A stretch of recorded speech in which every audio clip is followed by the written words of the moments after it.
স্মৃতির চিলেকোঠা গল্পবাস্তের আড্ডাখানাতে আজ আপনারা শুনবেন নারায়ণ দেবনাথের লেখা হাঁদা ভোঁদার কাণ্ডকারখানার অন্যতম মজার গল্প বিভার কাহিনী।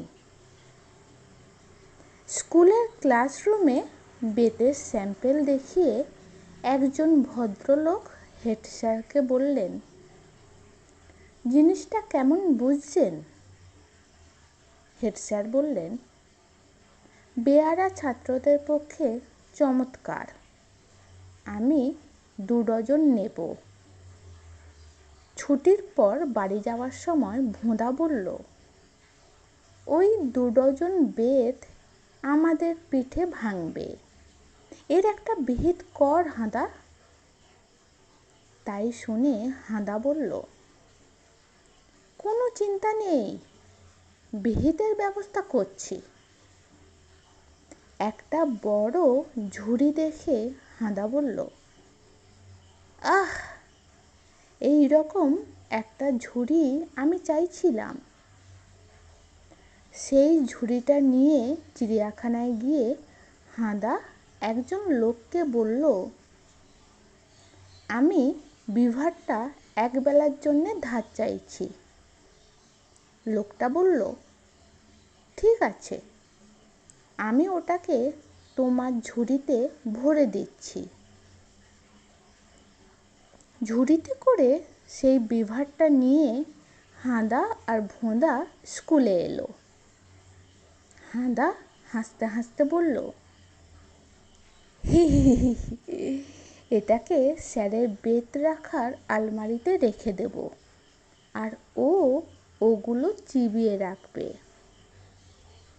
এমন সময় স্যার স্কুলে এসে উপস্থিত হলেন। হাঁদা ভোঁদাকে দেখে স্যার বললেন, আবার হুল্লোড়, শিগগির যে যার জায়গায় গিয়ে বসে পড়।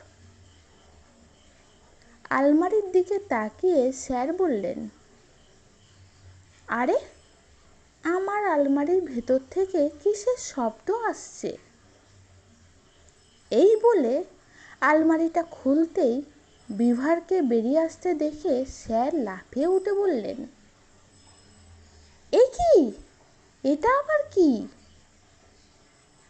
বেতের টুকরোগুলোকে দেখে বললেন, আমার বেতগুলোকে কেটে টুকরো টুকরো করে রেখেছে, আমি এর মূল খুঁজে বের করব।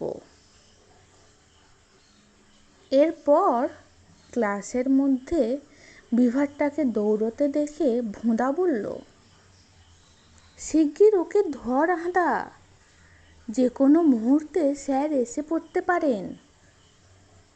হাঁদা হুমড়ি খেয়ে বিভারটাকে ধরতে গিয়ে বলল, আপ্রাণ চেষ্টা করছি মাইরি, উফ। ততক্ষণে স্যার ক্লাসে এসে উপস্থিত হয়েছেন।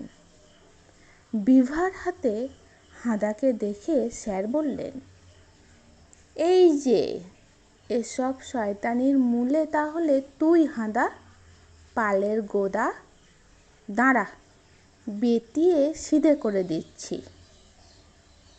স্যারের কথা শুনে হাঁদা বলল, আপনার আর বেত নেই স্যার। এই কথা শুনে স্যার বললেন, খুব সত্যি কথা, কিন্তু এমন একটা জিনিস আমার নজরে পড়েছে যে তা দিয়েই সুন্দর কাজ হবে। এরপর স্যার 4-5টা বেত একসাথে নিয়ে হাঁদাকে পেটাতে লাগলেন। হাঁদা চেঁচাতে চেঁচাতে বলল,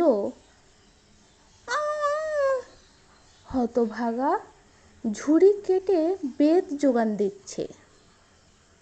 বিভার করছে কি, যে ঝুড়িতে করে হাঁদা ভোঁদা তাকে স্কুলে এনেছিল, সেই ঝুড়িটাই কেটে স্যারকে বেতের জোগান দিচ্ছে।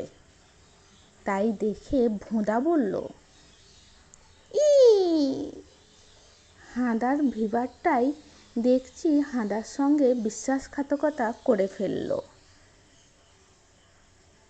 কেমন লাগলো আজকের গল্পটা শুনতে। যদি ভালো লেগে থাকে তাহলে লাইক করবেন, শেয়ার করবেন। আর এই ধরনের আরও নানান স্বাদের গল্প শুনতে চাইলে স্মৃতির চিলেকোঠা চ্যানেলটাকে সাবস্ক্রাইব করে আমাদের সঙ্গে থাকবেন। ভালো থাকবেন।